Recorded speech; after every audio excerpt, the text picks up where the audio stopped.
তার শিকড়ের সাহায্যে নতুন জায়গায় স্থানান্তরিত হতে পারে। ওয়াকিং পাম গাছটি লম্বা এবং সোজা হয়। এর শিকড়গুলি মাটির উপরে থাকে, যা গাছটি বেঁচে থাকার জন্য মাটি হতে রসদ গ্রহণ করে।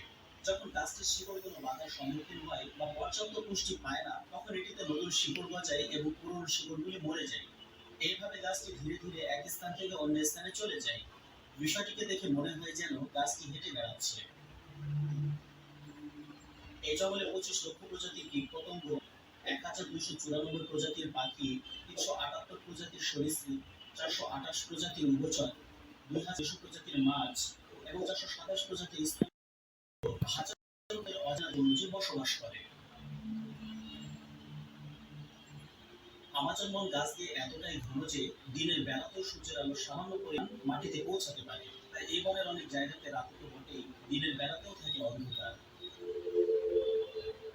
এমনকি এখানে বৃষ্টির পানি মাটিতে আসতে 10 মিনিটের মতো সময় নেয়। শুনতে আশ্চর্য লাগবে যে আমাজন জঙ্গলে প্রায় 1500টির মতো ফল পাওয়া গেলেও এর মধ্যে খাওয়া যায় মাত্র 200টির মতো ফল। সঠিক খাদ্য চিনতে না পারলে এখানে এক মুহূর্তেও টিকে থাকা সম্ভব নয়, মৃত্যু অনিবার্য। আমাজনে প্রায় 300-র বেশি উপজাতি সম্প্রদায় বাস করে।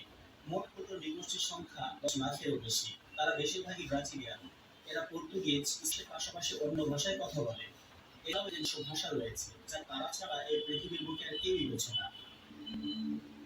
এখানে এমন কিছু আদিম মানুষ বসবাস করে যারা আজও সভ্যতার মুখ দেখেনি। তারা এই জঙ্গল ছাড়া পৃথিবীতে আর যে কোনো কিছু আছে তার কিছুই জানে না। এই জঙ্গলে কিছু মানুষ থেকে আদিবাসী আছে বলে শোনা যায়, যারা আপনাকে পেলে ঝলসিয়ে খেয়ে ফেলবে। এই রহস্যময় বনে বেশ কিছু দেওয়ালচিত্র বা গুহাচিত্র পাওয়া গেছে, যা আগেকালের সভ্যতার ইঙ্গিত বহন করে। এখানে দেখতে পাওয়া যায় জমিতে আঁকা বেশ কিছু চিত্র। এই চিত্রগুলো কত বছর আগে কারা এঁকেছিল, কি কি হাতিয়ার ব্যবহার করেছিল এবং কোনটারই সঠিক ব্যাখ্যা আজও পাওয়া যায়নি। এই বনটা উদ্ভিদেই নয়, নানান রকম পশু পাখি আর কীটপতঙ্গেও রয়েছে বিশাল বৈচিত্র্য। এখানে রয়েছে কোটি কোটি হিংস্র, বিষাক্ত আর ভয়ানক প্রাণী, যেমন গ্রিন অ্যানাকোন্ডা।